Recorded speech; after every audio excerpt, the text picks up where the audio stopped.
Hello, officially welcome you all to this class. So the agenda for today would be to discuss your syllabus. जो भी आपका new updated reading list आई है, क्या syllabus है, whatever has changed. So basically जो भी चीजें हुई हैं उसके बारे में discussion करेंगे.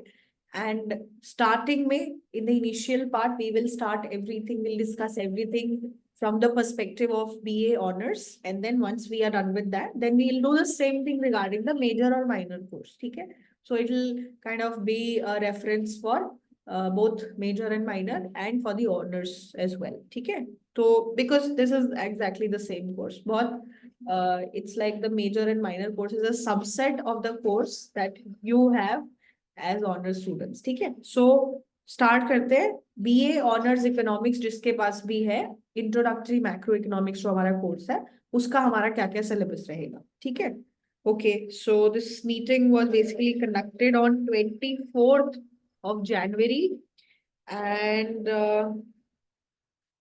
basically not many things have changed. 4 units are there, the same reference books are there. First जो unit है हमारा, if you go by that, first unit is Introduction to Macroeconomics and National Income Accounting, as we've already discussed this. इसमें जो है हमारी reference book होगी ABC. ठीक है, हमारी बुक है ABC. उसके सेक्शन चैप्टर 1 में section 1.1 and section 1.3. ABC book chapter 2 and chapter 5, and up to section 5.1 you have to do from chapter 5, page number this to this. And chapter number 5 is basically based on balance of payment, current account, and the ABC book, this particular book, Abel, Bernanke and Croshaw book. It's written by foreign authors, so they use those accounting standards. तो वो table जो है 5.1 के जगह आपको economic survey वाली table use करनी है. एंड लेटेस्ट जो इकोनॉमिक सर्वे है वो 2022-23 वाला ही है, वो 23-24 वाला नहीं है. ठीक है, सो जो लास्ट ईयर वाला चीज था वही आपको यूज करना. So there has been no updation on the economic survey part as well. हम लोग एक्सपेक्ट कर रहे थे कि इसको वो लोग अपडेट करेंगे, but that you don't have to do. So both these things you have to do from the economic survey 2022-23. So no new updation has happened. ठीक है, so ये वाली चीज जो है आपको यहाँ से करनी है. तो इंट्रोडक्शन टू मैक्रो इकोनॉमिक्स होगा हमारा फर्स्ट चैप्टर, एंड उसके बाद chapter number 2 and chapter number 5 हमारा नेशनल इनकम अकाउंटिंग वाला पार्ट है. ठीक है, that we have to do. Okay, so this is all that has happened in first unit. Unit number 2 money, जिसमें money का क्या फंक्शन है, अलग अलग बेस्ड मनी रिलेटेड थियोरीज क्या क्या है वो सब हम लोग देखेंगे. And demand and supply of money, उसमें रिजर्व बैंक का रोल कहाँ पे आता है, उनके क्या क्या टूल्स होते हैं वो सब देखेंगे. ठीक है, तो अब इसके लिए भी आपकी जो रेफरेंस बुक है, आपकी रेफरेंस बुक रहेगी ABC.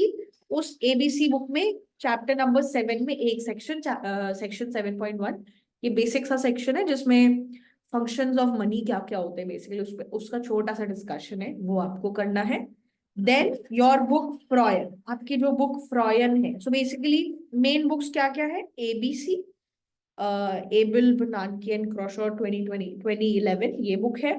एक बुक है ब्लैंचार्ड, ये भी काफी पॉपुलर है, आप काफी लोगों को मैक्रो के लिए यही बुक रेकमेंड करते हुए देखोगे.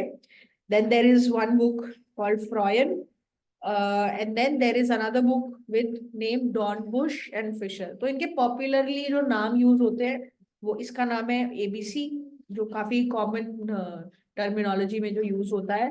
This book is normally referred as Blanchard, this book is referred as Freudian, and this book is referred as Dornbusch and Fisher. Dornbusch and Fisher. तो basically all these are name of the authors only. तो मतलब हम लोग इस तरीके से commonly इसको refer करा करेंगे. ठीक है, तो ये 4 बुक्स हैं जो हमें ये एक्चुअली 4 बुक्स हैं जो हमें रेफर करनी है. तो यूनिट नंबर 2 जो है उसमें फ्रॉयन बुक में चैप्टर नंबर 4 जो है section 4.1 till page 70. So basically इसमें quantity theory of money related topics है. जो आपको करने हैं, and then the entire chapter number 4 from the Blanchard book. ठीक है, तो ये 3 हमारे रेफरेंसेस हो गए for unit number 2 which is money. ठीक है, यूनिट नंबर 3 की अगर बात करें तो ये जो 2 चीजें हैं ये कहीं ना कहीं आपने पहले यहाँ वहां पढ़ी होंगी, तो वो थोड़ा बहुत आपको आइडिया है। Unit number 3 is a entirely new thing for you. So यहाँ पे एक इकोनॉमी में इनकम किस तरीके से डिटरमिन होती है, उसमें क्या क्या अलग अलग तरीके की थियोरीज हैं, वो सब के बारे में बात होगी। ठीक है, तो क्लासिकल थियोरीज क्या बोलती हैं, किनीशियन सिस्टम क्या बोलता है, वो सब देखेंगे। ठीक है, सो इसके लिए हमारी जो रेफरेंस होगी वो फ्रॉयन बुक से chapter number 3 and chapter number 4 के स्पेसिफिक सेक्शंस। सो सेक्शन 4.1 में ये 3 pages, and then section 4.2 to 4.4। ठीक है, एंड हमारी जो दूसरी रेफरेंस है वो डॉनबुश एंड फिशर बुक से चैप्टर नंबर 9। ठीक है, ये हमारी रेफरेंस होगी इस पर्टिकुलर यूनिट से। एंड फाइनली हमारी 4th यूनिट जो है that is on the ISLM analysis. That is a very popular concept and you know इससे काफी न्यूमेरिकल्स भी आते हैं, काफी सारा ग्राफ्स रिलेटेड क्वेश्चंस भी आते हैं आपके एग्जाम में। तो IS कर्व, LM कर्व, ये सब क्या होता है। ठीक है, फिस्कल एंड मॉनेटरी मल्टीप्लायर्स क्या होते हैं, एग्रीगेट डिमांड कैसे निकाली जाती है, ये सब हमें देखना है। इसके लिए भी जो हमारी रेफरेंस बुक है वो डॉनबुश एंड फिशर होगी, उसका chapter number 10 and chapter number 11। ठीक है, so Dornbusch and Fischer chapter 10, chapter 11 and then chapter 9, ये हमारे डॉनबुश एंड फिशर बुक से है। ठीक है, और उसके अलावा हमारी जो ABC बुक है, ठीक है, उसमें हमें यहाँ पे chapter 1, chapter 2, chapter 5 and chapter 7 का छोटा सा सेक्शन ये देखना है। हमारी जो फ्रॉयन बुक है उसमें चैप्टर नंबर 4 और चैप्टर नंबर 3 एंड यहाँ पे भी चैप्टर नंबर 4 के कुछ कुछ सेक्शन। ठीक है, तो टिल पेज 70 यहाँ तक करना है इस चैप्टर में, फिर उसके आगे के 2-3 पेजेस हमारी दूसरी यूनिट में यूज हो जाएंगे। ठीक है, एंड उसके अलावा ब्लैंचार्ड जो बुक है वहां पे हमें सिर्फ एक ही टॉपिक करना है which is chapter number 4 for the unit money. ठीक है, ये आपका सिलेबस रहेगा। अब इसके अलावा अब इन्होंने ये अपने सर्वे के लिंक दिए हुए हैं, इकोनॉमिक सर्वे अगर आपको पता करना है आप गूगल भी कर सकते हो और ये लिंक्स भी यूज कर सकते हो। And there is a RBI handbook of statistics on the Indian economy. तो इंडियन इकोनॉमी पे बेस्ड जो जो अलग अलग नंबर्स होते हैं वो सब भी आपको यहाँ पे मिल जाएंगे। This is for your general reading. तो if you want you can scroll through the economic survey in general also, you'll get to know a lot of things। ठीक है, सो ये हमारा सिलेबस रहेगा। Just to make you understand if there is any difference between the new course and the last year's course. So I've just taken a screenshot of both these 2 years courses.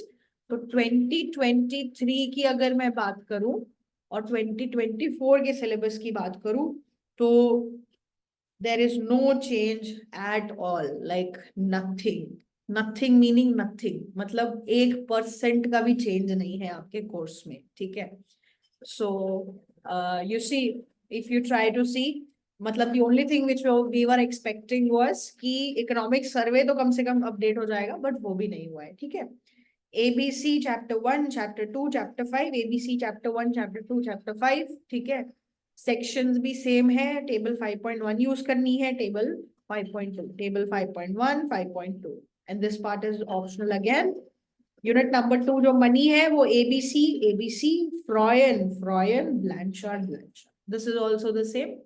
यहाँ पे भी same ही situation हुई है, फ्रॉयन से जो chapters हैं, जो फ्रॉयन से चैप्टर्स हैं, and then Dornbusch and Fisher, chapter number 9, and this is also exactly the same. So there has been absolutely no change at all in your macro syllabus. ठीक है, so it's good. Okay, no update is needed. Is that okay?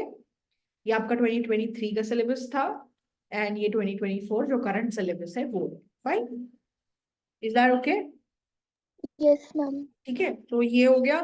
उसके अलावा is there anything else that you need to know? In the exam pattern perspective, unit number 1 is 20 marks, unit number 2 is 20, unit number 3 is 20, and unit number 4 is 30 marks. तो जो हमारी national income accounting and introduction part है वो 20 marks का होगा। Unit number 2 which is money वो भी 20 marks का है। Unit number 3 which is simple theories of income determination, that is 20 marks. And finally, fourth unit, which is ISLM analysis, that will carry 30 marks. Okay, so in total 90 marks. And numericals भी होते हैं और theory based भी होता है paper. It's not entirely numericals, theory भी बहुत होती है. बहुत सारे चीजें डायरेक्टली जो है बुक से भी पूछ लिए जाते हैं. जो आपका कॉन्सेप्ट है उसको एक्सप्लेन करने को भी बोला जाता है. सो it's primarily theory based and then few numericals here and there, limited type of numericals, but numericals भी होते हैं. ठीक है, so ये situation है हमारे साथ. And there is absolutely no change in your syllabus at all. जो हम लास्ट ईयर का सिलेबस देख रहे थे उसमें भी जो आपकी वेटेज है वो ऐसी ही थी. इस बार भी वो वेटेज ऐसी है. तो बेसिकली अगर मैं बीए ऑनर्स इकोनॉमिक्स के पर्सपेक्टिव से अगर बात करूं तो जो लास्ट ईयर का सिलेबस था, absolutely no changes at all in that. ठीक है, कोई भी चेंज नहीं है, कुछ भी बदलाव नहीं हुआ है. तो हमें सारी चीजें सेम जो पहले हम लोग फॉलो करते थे अभी भी हमें वही सेम चीजें फॉलो करनी है. ठीक है, सो या that is about it regarding the honors students for the introductory macroeconomics course.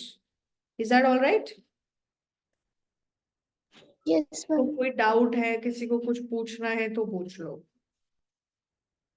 ठीक है, तो ये हो गया अपना ऑनर्स का. तो